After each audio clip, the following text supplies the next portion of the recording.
hello there, and welcome to Social Autopsy, the show where we dissect society piece by piece. So high school, some of us are approaching it, some of us are in it right now, and some of us have left it behind a long time ago. Thank God. But I think we all pretty much get the general gist that high school kinda sucks. You're in a building trying to learn things, teachers are yelling at you, kids are pushing you around, and you're just trying to pass all your classes so you don't feel like a loser. But among all the academic testing you might be subject, get it? It was a pun.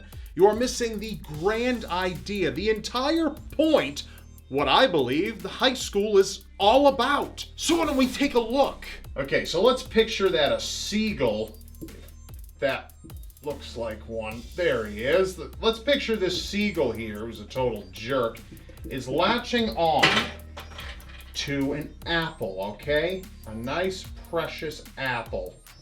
All right, now say that Legolas over here is pretty pissed off about it because, hey, that's his apple that seagull is stealing, okay? So he's got this bow and arrow, right? And he's about to pull it back and he's about to shoot this arrow right at this seagull to get his apple back, okay? So now assume that Legolas is 800 feet away from the bird. The bird is going 40 miles per hour, okay? Legolas can shoot an arrow at 245 feet per second.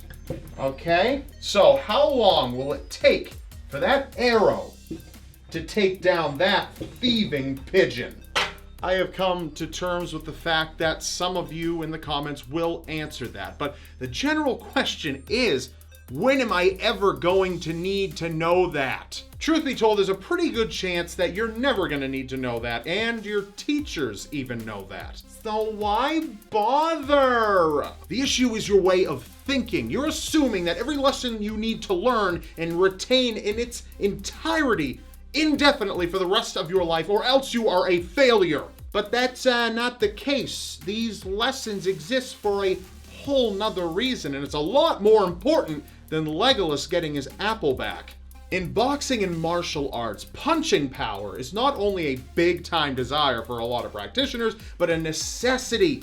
You can know how to throw a punch all day, but if you don't work on building power, you're going to be in trouble whether it's in the ring or it's on the street. So let's cue resistance bands. Resistance bands, or as they're also known as tubes, are excellent at building power. That's because they provide resistance, as the name implies. Hello? See, what you tend to do is anchor the band around some immovable object, and then the person jumps in, puts their arms in there, and then starts throwing punches. But the resistance bands pull back.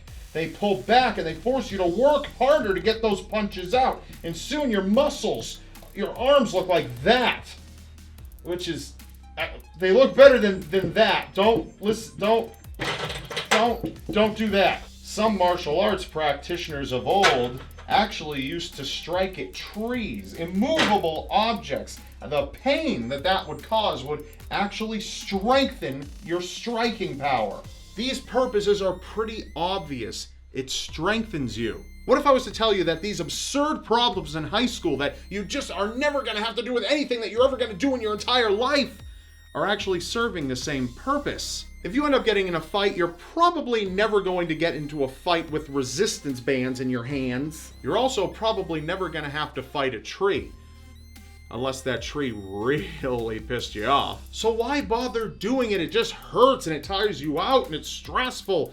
Well, I just told you, it strengthens you. So apply that logic to school. I'm never gonna have to measure out when an arrow is going to strike a seagull and get someone's apple back, but trying to sit there and actually figure it out and deal with it strengthens you for situations in the real world. Because let's face it, you're gonna get a job where you're not gonna wanna figure a lot of stuff out, but you're gonna have to anyway, or else you get fired. Imagine how weak-willed you would be if you never, ever had to fight through something you considered unpleasant. If it was unpleasant for you, the teacher just came over and said, listen, don't worry about it. And then you get out in the real world and the boss says, listen, I need you to clean the toilets with your tongue. And you're like, oh my God, that's so unpleasant. can I not do it? And no, you have to do it or else you lose your crappy little apartment that you're paying $6,000 for. It's a studio, by the way. Of course, in Manhattan. Ooh, Manhattan. So cool. It's all about resistance and how well you can put up with it. The more resistance you can endure, the stronger you will be on the other side. Picture it like a blade. A strong blade requires a number of factors, and you could learn something from a man named Bob Kramer. Bob Kramer is known as one of the best bladesmiths in all existence. His knives are not only beautiful, but they are beyond impressive. They're super functional and last practically forever.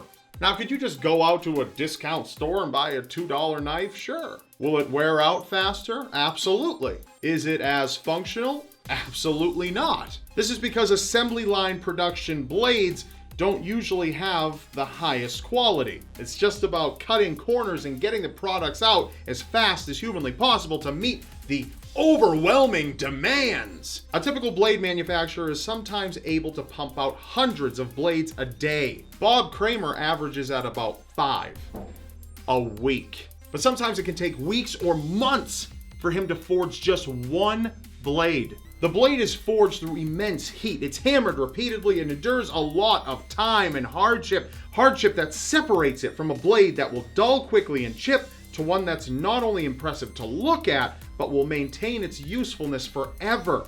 Not to mention that a hand-forged blade isn't just $1 at some store. They're worth hundreds of dollars more than that, sometimes thousands. This just isn't how mass-produced chef's knives are made. Is the steel going to complain about how much extra work it's going to have to go through to become one of Bob Kramer's blades versus one of those assembly line blades that are hundreds a day? Sure, maybe. It depends totally on how many shrooms you ate. So overall, here's some questions to ponder. What kind of fighter are you? Are you the one who knows how to generally throw a punch, but you have no power? And our next question is, what kind of blade are you? Are you one of the cheap ones? You took shortcuts? Uh-oh. Never had too much of a hard time. That is writing, just so you know. And then you just snap in half right on the cutting board and you kill someone by accident? Look at that. Take a look at this. Blood everywhere. That's because you were cheap, because you took the cheap route. Or are you hand-forged, where you're desirable, useful, you're long-lasting?